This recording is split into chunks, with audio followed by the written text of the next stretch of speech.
na nitong nakamotor na to. Pakinggan nyo tong tanong ko dito sa isang bata ho, na dinaanan nakamotor na to. Sige, pakiplay mga bon.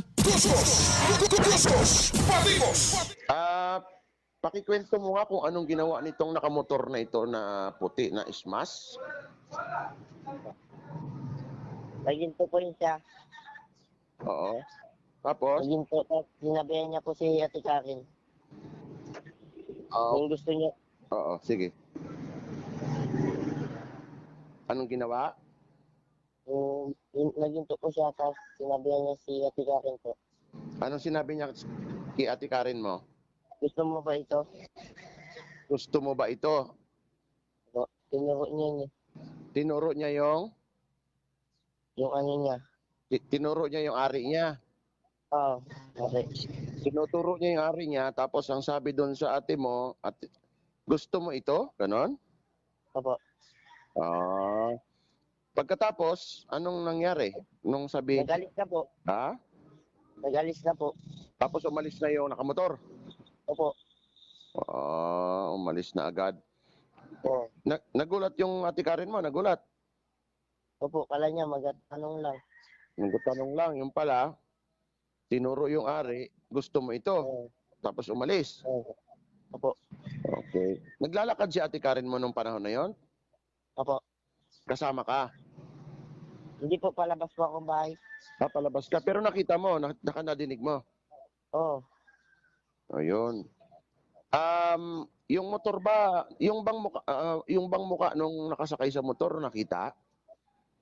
Hindi ko po nakita gusto kasi nakatakip ng damit. Nakatakip ng damit. Opo.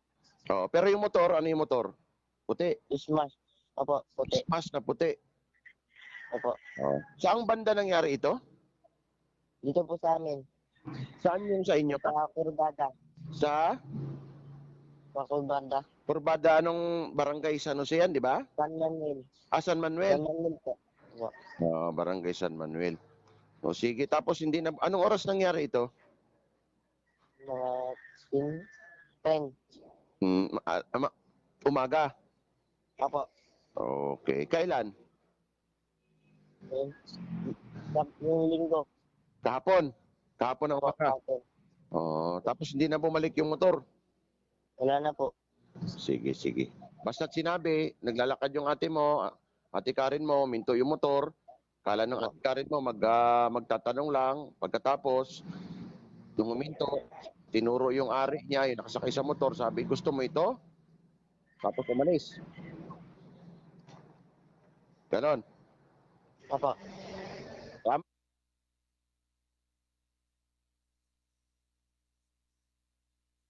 Yung motor. Kahapon no ito, alas 10 ng umaga. Ano ho? At kahapon pa rin hinahanap ito hanggang hapon, hanggang gabi. Ayan ho siya. Mga kaibigan, baka kilala nyo ho yung motor. Ismas daw ho ito na puti. Ano ba itong ismas na ito? Suzuki? Suzuki Ismas, puti ho. Ayan ho. Medyo nakamodify ito eh. Maliit yung kanyang goma, yung kanyang interior. Ayan ho. Ano ho? Naka-lowered eh, no? Bon? Nakamodify ho ito. Ismas ho na puti. Yan ho. Dilaw ho yung suot eh. Dilaw.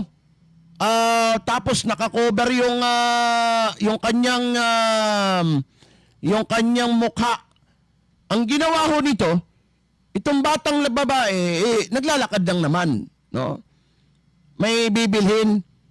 Tapos biglang hinintoan itong motor na to. Yung lalaki, ang sabi niya doon sa babae naglalakad, si Ma'am Karen, sabi niya, tinuro niya yung ari niya, tinuro niya. Tapos sinabi niya, gusto mo ito? Bastos, di ba? Pagkatapos ng pagkasabi niya, gusto mo ito? Nakaturo sa ari niya, biglang hinarurot yung motor. Di siyempre, nagtawag tong bata ng kanyang nagpapatulong. Wala. Hindi na inabot. No? Pero kahapon, naghahanap yung mga tao sa kanya at itong classmate ko, sila paring Roswell de Villa, nakakuha ng CCTV at pina-identify naman doon kay Ma'am Karen. Sabi niya, yang motor na yan. Yan din tao na yan. Pagka inubad niyo yung ano niyan, inirap sa akin, makikilala ko yan. Oh. So pagtulong-tulungan natin, mga kaibigan, kasi baka mamaya, mayroong mga kasalubong na naman na mga babae, mga estudyante, bastusin na naman. Di ba? Para makapagpaliwanag din siya. Ayan o, motor. Diyan ho lang daw yan sa may San Manuel. So makikisuyo na lang ho kami sa inyo. Ano? Baka ho, kilala po ninyo, i-report din natin ito sa City Anti-Crime, ano ho, para ma-red flag, no? Para maitimbre sa lahat ng mga enforcer, City Traffic, City Anti-Crime, Highway Patrol, ano, itong ismas na ito. Oh. Hanapin mo natin, ano, nagpapatulong na lang ho kami sa inyo. Para makausap natin itong taong ito. Yung hotline po na pwede nyo pong tawagan ay 0927-705-5913. 24/7, bukas po yung hotline na yan. Hanapin ho natin ito. Diba? O, yun ho yung istorya eh. O, hindi naman ho magsusubong itong mga bata kung ano naman ang mapapala nila sa tao na yan. Hindi naman nila kilala. O, basta minto. Naglalakad yung bata na babae, si Karen. Pagtapat ng motor, tinuro yung ari. Ang sabi, gusto mo ito? Okay? So, tingnan ho natin. Pwede nyo screenshot. Mamaya i-upload din namin sa Facebook page ng Radyo Bandera para mahanap po natin itong taong ito. Yung nakasakay dito sa motor na Ismas, Suzuki Ismas na puti na ito, mga kaibigan. Kahapon lang nangyari yan, dyan sa San Manuel. Ano? So, pagtulong-tulungan natin. Okay? Oh. Bastos eh. Hirap niyan. Baka mamaya mga anak pa natin yung daanan nitong gagong to eh. Di ba? So, kung pwede, pagbigay alam mo natin sa mga, pwede sa barangay, pwede yung sa akin.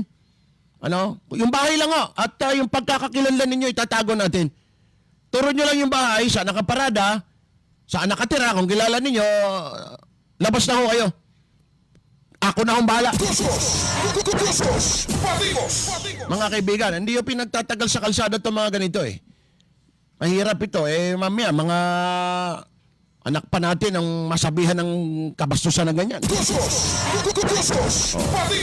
sandali bago sumapit ang ganap na alas 8 ng umaga.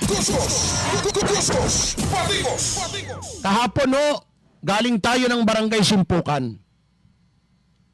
Dito ho kami dumaan sa may bahagi ng Montible, Napsan, bago dumiretso kami ng Simpukan. Kasama ko ho, yung dating IPMR representative ng Sangguniang Panlunsod, si Kagawad Mark Salonday at yung grupo ng Bantay Kadti sa 3 barangay, mga nitibo ito, barangay Simpukan, Bagong Bayan at Napsan. Dahil nung araw ho ng Sabado, isang operation ang ginawa ho nila, kasama po ang DENR, PNP, at yung Bantay Kadti, yung mga nitibo na nagbabantay sa kanilang mga ancestral domain claim. Mga kaibigan, dumating ho tayo ng Simpukan kasama si Kagawad Mark Salonday at yung grupo ng Bantay Kadti, mga pinagsama-samang grupo na ho ito. Ano ho? Mga kaibigan, ng mga nitibo na voluntaryong nagbabantay sa mga bulubundukin na yan. Kung matatandaan nyo, itong sila Kagawad Marvin Sarol, sila ay nakadiscover na mayroon na palang papasok na, mayroon na palang nag-apply ng mining exploration dyan sa may Napsan. Meron na silang specific na lugar kung saan sila magbubutas. Mabuti ho, na ipaabot kaagad ni Kagawad Marvin Sarol at ng grupo ng Bantay Kadti, nila Kagawad Mark Salonday, ito sa Sangguniang Panlungsod at sa city government. Dahil di natin alam, bubutas-butasin na pala yung napsan eh. Di ba? At yung area na yan, Bagong Bayan. No? So itong grupo na to nakadiskubre niyan. Ngayon, dahil sa ginagawa nilang foot patrol, voluntaryong foot patrol sa mga bulubundukin na yan, may report sa kanila na may mga namumutol ng kahoy dyan sa area ng Simpukan. Hindi lang isang ordinaryong lugar. Ito ay isang protected area. Ano? Malapit lamang dito sa tinatawag nating Tagkuriring Falls. Isa ho sa pinopromote ng ating City Tourism Department na puntahan ng mga turista, local at foreign tourist, mga kaibigan. Dahil yan ang hinahanap natin eh. Yung mga maibebenta sa mga bisita natin eh. Di ba? Isa na itong Tagkuriring Falls. Pinapatakbo ito ng CBS team, no, mga kaibigan. Community-based. Ano ho? Yung lugar. Sila ay nagpapatakbo dyan at accredited sa City Tourism Department. Tagkuriring Falls. Protected area.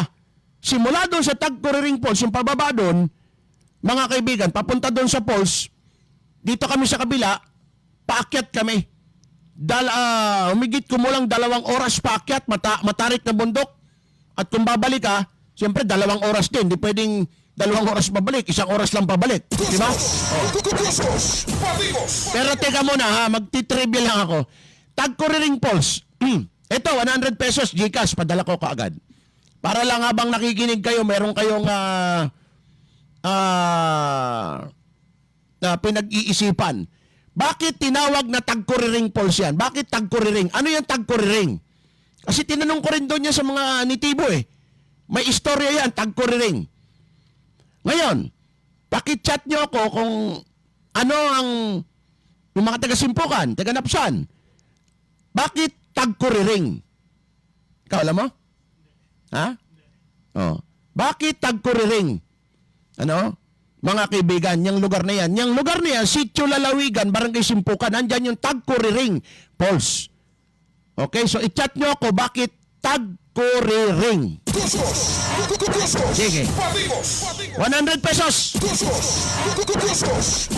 So kung sino makahula mamaya, bibigay ko sa kanya kaagad. Sa GCash niya, di ba? Tuloy ko yung istorya. Dumating kami ron mga alas 9. Nila Kagawad Mark Salunday, grupo ng Bantay Kadti, no, para balikan yung ebidensya. Kasi dumating yung grupo ng PNP at ng DNR Senro nung Sabado, gabi na nila naakyat yung lugar. Hindi na nila masyado pang nagalugad kasi padilim. Bundok yun eh. Delikado. So bumaba sila nung Sabado at kahapon, inakyat muli namin. Kasama yung tropa ho. Nila Kagawad Mark Salunday at yung mga nitibo. Dumaan muna kami ng Tribal Hall. Yung Tribal Hall ho, ng 3 barangay, Simpukan, Bagong Bayan, Napsan, ay nandoon sa Simpukan. Malaki. Doon kami nag-ipon, ano? At nandoon yung lahat ng mga nitibo, saka kami umakyat. No? Kasama yung mga guide namin. Mga kaibigan, nagulat ho ako doon sa nakita natin, ha? Ito ho, protected area ho ito, ha? Gusto kong malaman ho ito ng DENR talaga. Alam ko, alam na rin nila. Pero yung nangyayari sa kabundukan natin, mukhang napapabayaan. Ha? Napapabayaan. Hindi katulad ni Mayor Hagido nung panahon niya, no? Iyan talaga ang focus niya, environmental protection. Si Mayor Ed, pumutol ka lang ng isang puno ng bakawan, no? Isang endangered species na puno, may paglalagyan ka eh. Ano? Takot yung tao gumawa ng ganon dahil doon siya nakapokus eh. Pero itong nakita natin sa Simpukan kahapon, ano? Pakita ko lang sa inyo. Pakita ko lang sa inyo. Bon, ano mo ngayong inakyat namin lang? May dadaanan pa ako na, hindi yan. Yung paakyat, yung paakyat. May daanan pa akong kinaingin doon eh. Pero sabi ng mga nitibo, sir, mga second growth na yan eh. Kaya kinakaingin nila, no? Mga kaibigan na medyo matarik. Ano? Ako 53 years old na ako, sinusubukan ko rin kung hanggang saan tayo aabot eh. Kasi 9 years ago, talagang inaakit natin yung mga bundok na yan eh. Pero dahil nakita ko yung unang report nila, na-upload ng taga-DENR, si Romel, nakita ko yung kaskong malaki. Kaya sabi ko, gusto kong tingnan to. Diba? Ngayon, so inakyat namin yan. Pinuntahan muna namin, sabi nung mga nitibo, sir, hindi lang yung puno na yan, hindi lang yung ang naputol. Meron pang unang pinutol. Sige ba, yung pinakita mo kanina. Pakita mo. Ito, yan muna yung unang pinuntahan namin. Ito yung una. Okay? Mga 15 minutes away, bago doon sa pinakamalaking puno na pinagputulan. Mga kaibigan. Yan o, makikita nyo. Yung puno na yan, yan yung unang tinistis nila. Ang sinabi po doon, narinig ng mga nitibo, doon sa mga usap-usapan doon, dahil ito yung unang nakita nila eh. Yan o, yung puno na yan. Sabi ng mga suspect, wala yan, tira-tira lang namin yan. Alam nyo naman yung nitibo, mga marites yan eh. Malakas ang... Mamaya na si Kapitan.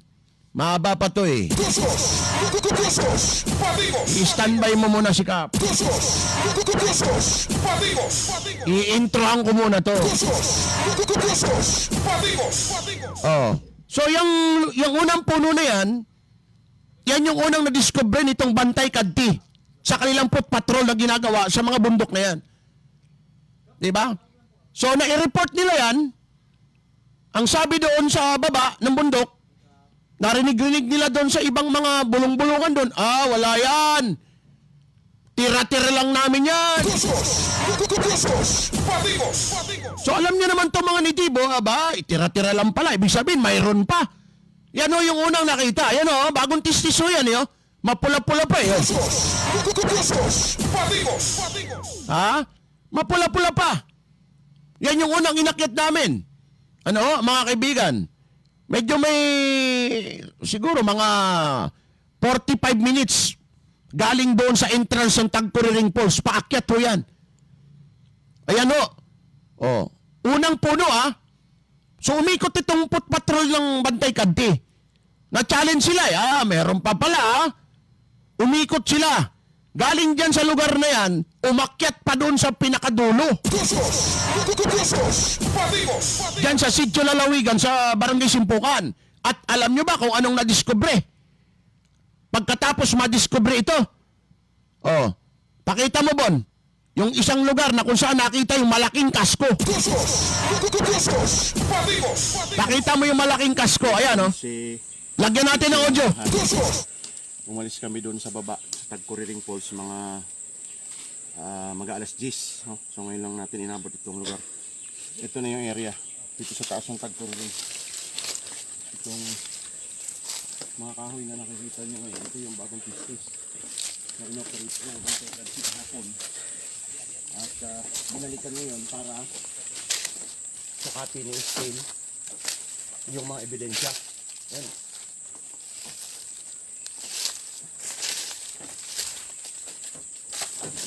Okay.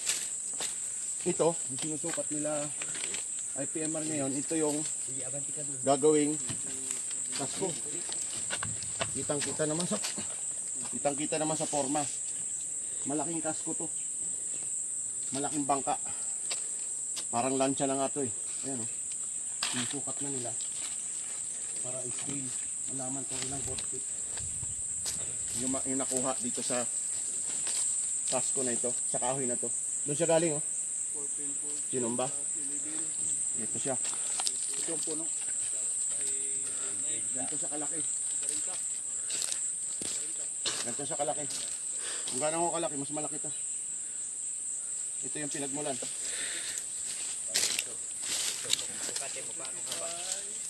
Kagawad Marvin yung kumukuha sa atin ng video. Ito. Ayan. Makikita ninyo, may dagta pa. Tawag namin siya, umiiyak na puno. Ayan, sariwa. ang pagkaputol. Ganyan siya kalaki. So tinumba nila, papunta ron, ayun ang resulta. Malayo-layo ito dun sa baba. Pero nakapagtataka, hindi ito nababantayan, ano? May mga tao tayo ng city, accredited ng city tourism sa baba. May barangay din pero wala. Mabuti nandito yung Bantay Kadsi na binuo ni Kagawad Mark Talunday, ano? At yung mga kasama natin, mga nitibo, mga ano ito, kawang gawa, walang bayad, kusang loob para bantayan yung napakayabong nilang kagubata na sinasamantala ng ilan dito sa barangay Simpukan.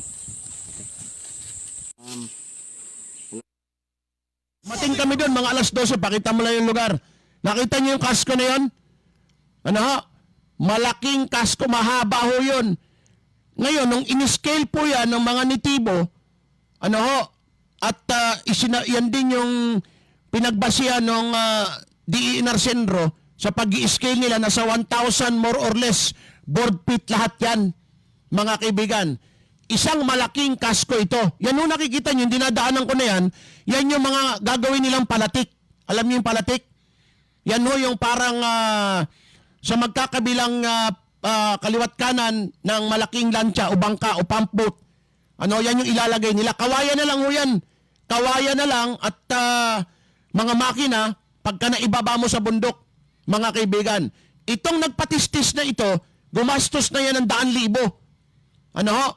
At yung kasko na yan, pag naging bangkayan at malaking lancha o malaking pump boat, mga kaibigan, gagastos ka ng mga 1.5 million. Ibig sabihin, mayroong nagpipinance po nito. Ano ho? Mga kaibigan, nakita nyo naman kung gaano kalaking puno yun. Tinignan ko yung dulo eh. May dagta pa ho. Ibig sabihin, sariwa ho eh. Natural growth po ito. Itong puno na ito, mga kaibigan. Ano ho? Kaya, ito kasi yung tinatrabaho namin nung nasa kabilang istasyon pa ako. Dito ako nakapokus eh. Environmental protection. Kaya alam natin tong galawan nito mga taong ito. After 4 years, saka na naman ako nakaakyat ng bundok ng ganito eh. Ano ho? Dahil yan yung utos sa amin noon, yung nandun pa tayo sa kabila ni Mayor Edward Dagi doon, sabi niya, Kalo eh, dito lang tayo mag-focus. Environmental protection. Nagtagumpay naman si Mayor Ed noon, di ba? Naging 7 wonders of nature. Kasi kung pinabaya, yung underground, kung pinabayaan sirain niya, wala tayong ganyan eh. Di ba? So, masyado tayong allergy sa mga ganito. Ito, isang puno pa lang, pangalawa to dun sa nakita namin. Merong doong maliit na pinutol muna nila. Mga pampalatik na lang yon. Ano, na ilalagay dito sa gagong nagpatistis ng puno na ito. Ano ho, dito, tahimik ko yung lugar eh. Ngayon, tawagan mo na si Kapitan. Tika muna pala. Meron pang isa. After nito mga kaibigan, kaya gusto kong palawakin to kasi merong isang nitibo, tinutukan pa ng baril. Ano? Dahil siyempre, ikaw nga naman, nagpatistis ka, gumastos ka na ng 100,000, tapos biglang inataking ganyan, nahuli, magagalit ka talaga. Merong isang nitibo, nagbigay ng salaysay, nandiyan na si Ebon? Oh, pakinggan nyo to, tinutukan ng 38 na paltik eh. Sa may Tagkuriring Falls. Ito si Kuya, natutukan to ng baril. May kaugnayan ito doon sa pinutol ng mga kahoy doon sa itaas. Akatin natin mamaya. Sir, paano ka tinutukan ng baril? Bali po sir, yung suspect galing po doon. Tapos dito po ako nakaupo. Tapos pag narinig ko siya may naglagatik po, lumingon ako pa. Nakita niya na ako, abanti po siya. Tapos yung baril niya kinalabit niya na po. Tapos tumayo ako, mikot ako dito. Sinusundan niya ako habang nagasunod siya. Sige siyang kalabit ng baril niya. Tapos yung dalawang babae na kasama ko doon nakaupo. Tapos paatras na rin po ako. Sige pa rin pong kalabit ng baril niya. Sabi ko sa babae na nakaupo doon, videohan mo. Sabi ko sa babae na nakaupo, hindi rin po gumalaw yung babae kasi sabi niya, wala para siyang cellphone, may cellphone siya pero walang load. Hmm. Tapos yung isang babae medyo magwat na doon kasi po sinabi ko na maglayo kayo doon, magkubli kayo sa mga puno, baka kayo ang barilin. Hmm. At least baka hindi kayo masintro kasi nakakubli kayo. Yun po, yung pag... Tapos hinawakan ko na ng radyo ko, nagtawag ako na sa mga kasamahan sa taas. Yun po, lumayo na siya, amat-amat nagbalik na po siya dyan. Yun na po ang... Bakit nga kayo tinutukan ng baril? Ayun, tinanong ko po siya, sabi ko, ang tanong niya po sa akin, nagano ka dito? Sabi ko, may naiwan ng mga kasamahan ko dyan sa taas na mga gamit. Binalikan lang nila. Sabi niya, hindi, mahinanap kayo dito kasi yung una, kasama ka na dito. Sabi ko, hindi ako kasama noon kasi bago lang ako dito, hindi ko nga alam ito. Yun po, hindi na siya nagsalita. Sige na siya.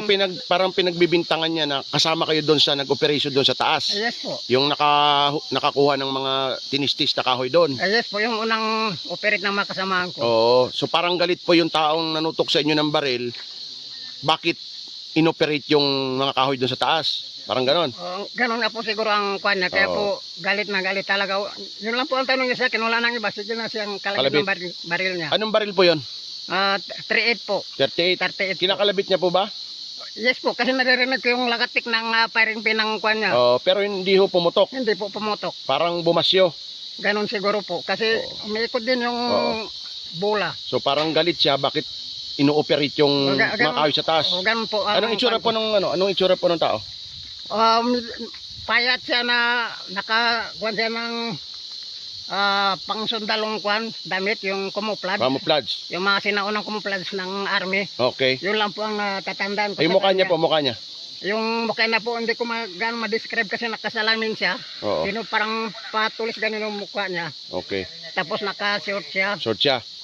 Pero ang mas magaganda mag-identify ng mga kwan, kasi yung mga dalawang babae, habang binabaril ako, kinakalabitan ako ng baril, ang mga mata ng dalawang babae, doon sa nakapuko sa kanya. Mas makilala nila. Mas So tatanungin natin mamaya yung babae yung dalawa, no? Yes Oo. po. Kayo po taga dito, no? Ay taga Barangay Napsan po. Nitibo kayo. Yes po. Membro kayo ng Bantay Kadsi. Yes po. Okay. Sige po. Sa Galit na galit yun hong suspect. Ano? Ay sino hindi magagalit? Talagang yung pinapatistis mo, hinuhuli. Itong isang nitibo natin from Barangay Napsan, ano ho? Tinutukan mo ng baril na 38. Tawagan mo na si Kapitan na dyan. Sa description niya, 38. May bola, ganito, ganyan. Ano ho? Marunong tumingin ng baril eh. Oh, ang problema, nung kinakalabit, mga 3 kalabit, lagitik ng lagitik, hindi pumuputok. Hindi ko alam kung may bala yon o walang bala o ano. Pero hindi ho pumutok. Mabuti na lang, hindi pumutok. Mga kaibigan, o hindi na natin nakausap yung tao na yun. Diba? So, ibig sabihin, itong mga nitibon to, tinatakot eh. Mga kaibigan, ano? At ang pinagtataka natin, maraming tao doon sa ibaba eh. Tagkuriring pulse yun eh. CBST, merong mga tao yung nagbabantay doon sa Tagkuriring kasi may entrance pala yung Tagkuriring na yan. 300 yung cottage, 200 yung guide, 30 pesos yung entrance. Pero maganda yung Tagkuriring na yan, ha? Ay, marami na nagte-text, ha? Mamaya babanggitin ko kung sino yung mananalo sa inyo. Ano ibig sabihin? Bakit Tagkuriring yan? Bakit tinawag na Tagkuriring? Maganda yung istorya niyan, Tagkuriring pala na yan. Ngayon, galit na galit yung tao. Di ba? Sino bang di magagalit yan? Meron mo, nag-invest ka sa ganyan, mahuhuli lang. Nandiyan si Kap? Ha? Oh. Si Kapitan Mangga ng Barangay Simpokan, nasa linya natin. Kapitan, magandang umaga po! Good morning po, Kaluwi. Oo, nandyan po ako sa barangay hall nyo kahapon. Kaya lang, dito raw yata kayo sa bayan. Di ho tayo nagkita. Opo, kasi kakatapos niya po ng training namin ng Sabini 2 days po kami. Okay. Kap, Nakita na po kahapon. okay lang po. Nai-blatter naman dyan sa barangay itong kasko na to na nakuha po, naputol at inoperate nung DNR nakaraang Sabado. Binalikan lang namin kahapon para tingnan yung mga ebidensya. Ano ba yung pagkakaalam nyo rito sa nangyari na ito, Kap? Sa inyong, kung nag-imbestiga na po kayo, Kapitan Mangga?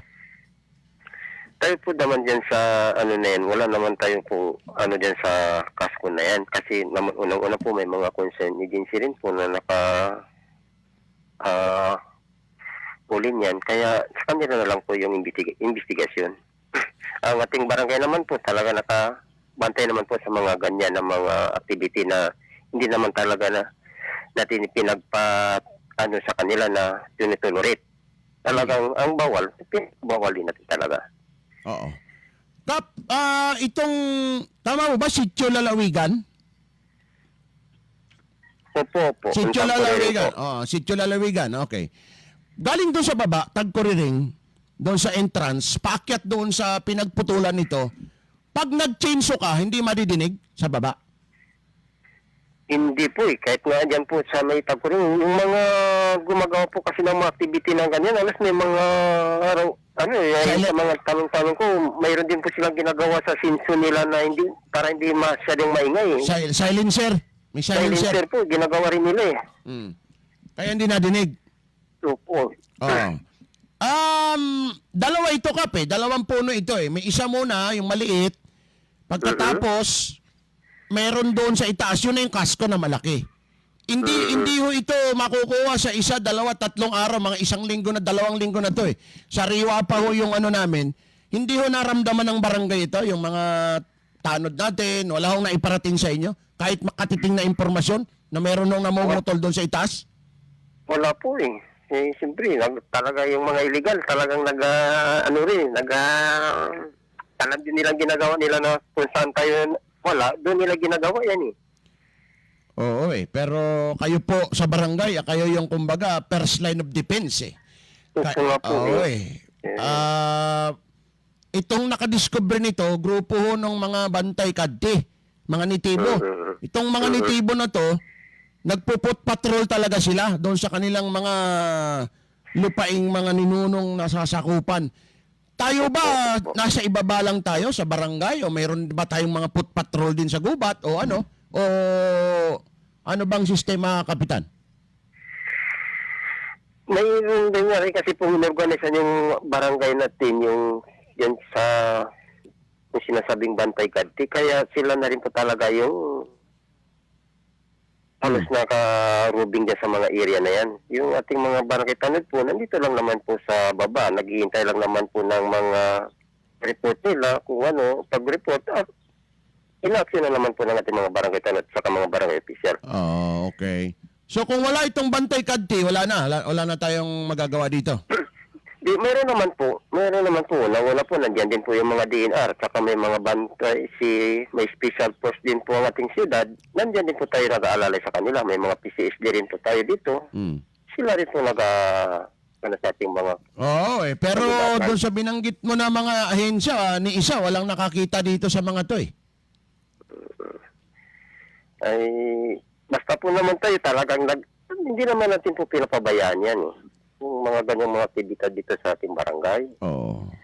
Kasi nag-ano ako, Kap, sa baba kasi merong mga ano dyan, di ba? Yung nagbabantay dyan sa Tagkuriring. Tagkuriring po. Di ba? Merong mga, sabi, may DNR ba dyan?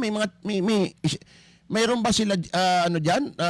Tawag dito, parang mga opisina o mga tao, istasyon?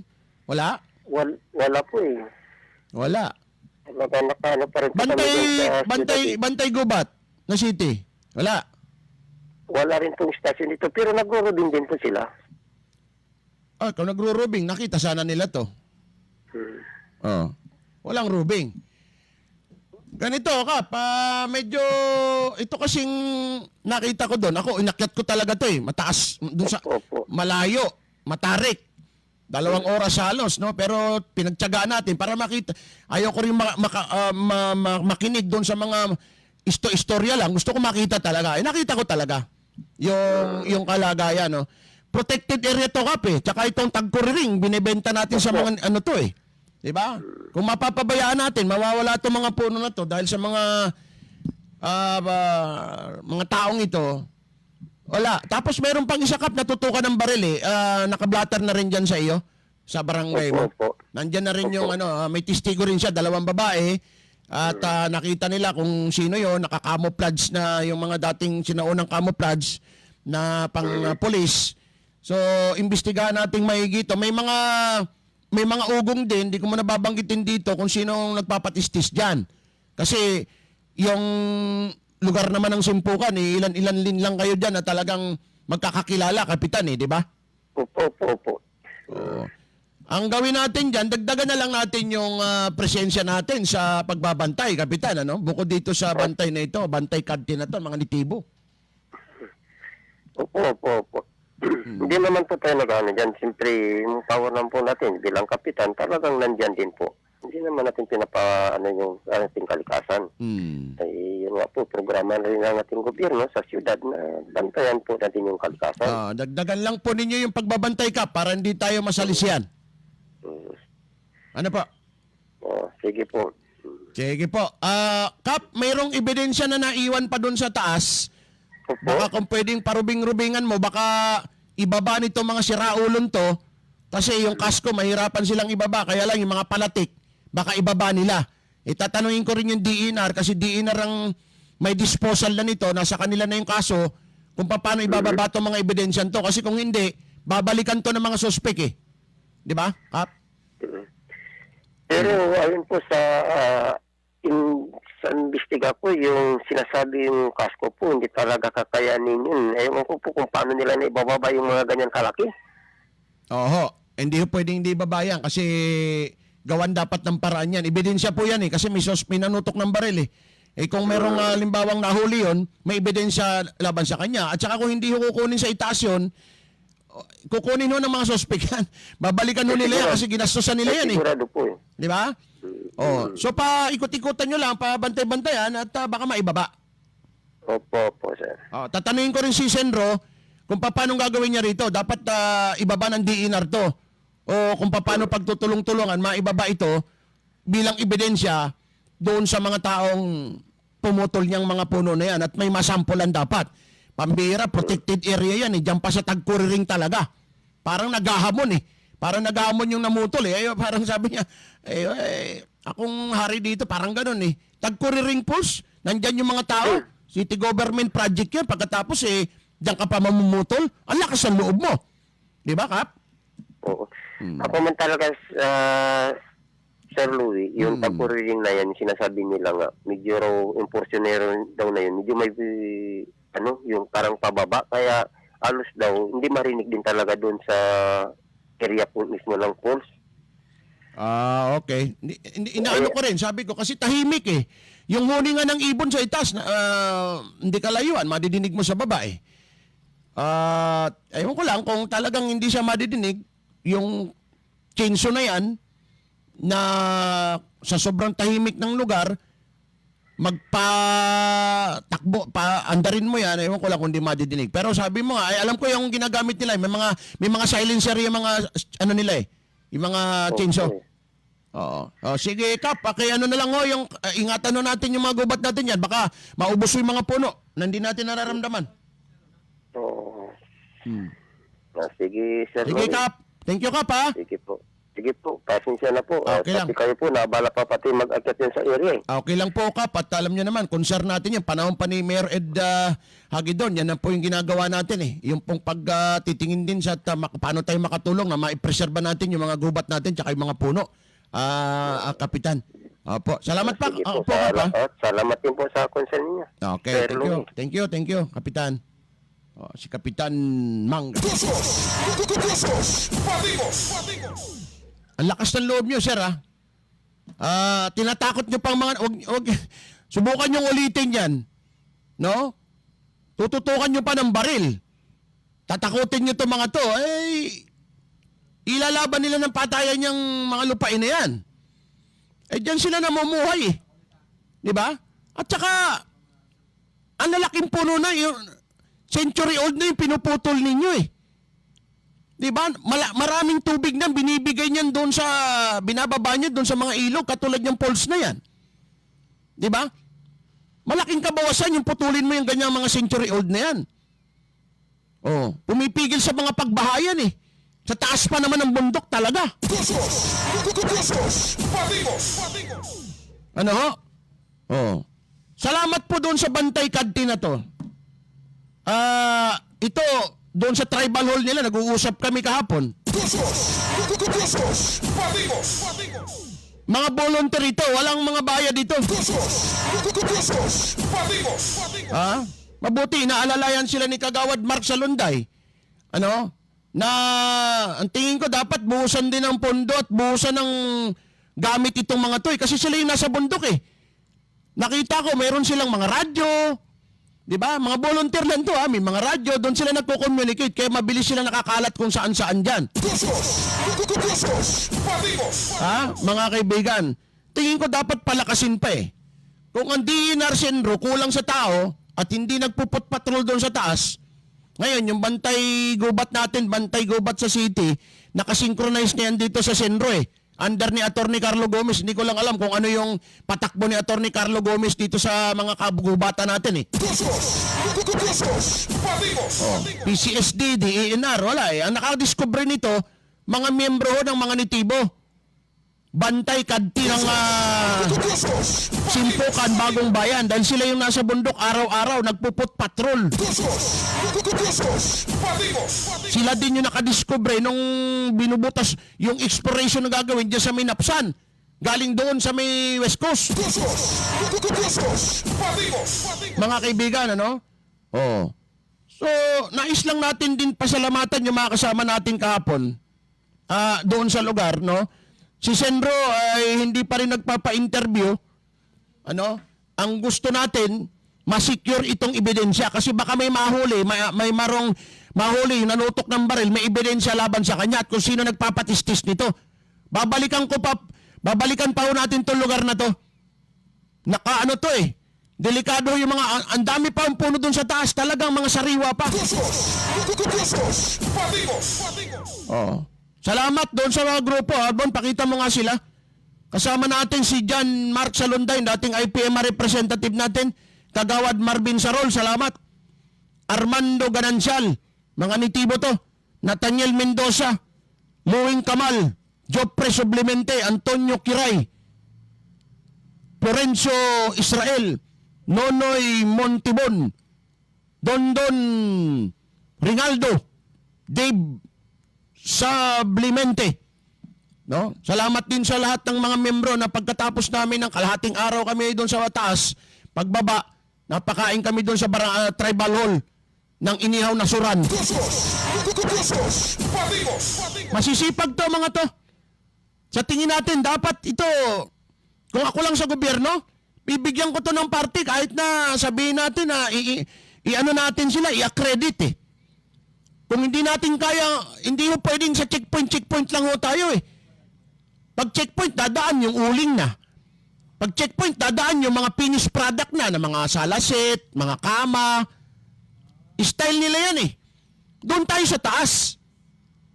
Kasi wala na eh. Finished product na naputol na yung puno eh. Agapan natin putulin yung puno. Panahon ni Mayor Ed, hindi po pwede yan. Bantay sarado yung gubat natin. Ito, mga to, malaking tulong ito. Di ba? Tapunan natin ng mga ilang milyon yan, di ba? Logistic nila, radyo. Di ba? Libre na yung kanilang pagroronda, kanila na lang yun eh. Yun lang gamit nila. Gasolina, sasakyan. Ito lang kasi masisipag na nandun sa bundok dahil nandiyan sila nakatira. At mga nitibo yan. Di ba? Mga tagbanwa. Sila yung nandun sa taas. Hirap na hirap lang ako maghabol dahil sabi ko malayo pa ba? Sabi, sir, dyan lang. Ang dyan lang na yan, 3 oras ang layo. Pero masisipag, mga kaibigan. Linggo kahapon, dapat nasa pamilya sila eh. Doon, sumama sa amin, paakyat doon sa bundok. Kung meron lang tayong nagpapaano ako ng drone eh. Yung Simpukan Napsan na yan. Simpukan Napsan, Bagong Bayan, yung taas niyan. Nako! Taiwan. Pati dito sa may Montible, Santa Lucia, Los Biminda. Kailangan natin pagtunan ng pansin to, mga kaibigan. Malaki ang impluwensya sa atin ni Mayor Ed dito sa environmental protection eh. Nakita ko yung talagang gusto niyang mangyari sa ating sa ating kagubatan. Mga kaibigan. Alam niyo na kung bakit tinawag na tagkuriring. Ang dami na sumasagot pero mamaya sandali ha. 8:35. Magbabalik ako pagkatapos sa ilang palala. 89.5. Pagdating sa mangosteen supplement, I make sure to check the labels. Ang MX3 capsule ay tested and proven na cholesterol-free at fat-free. Not only only that, MX3 capsule helps avoid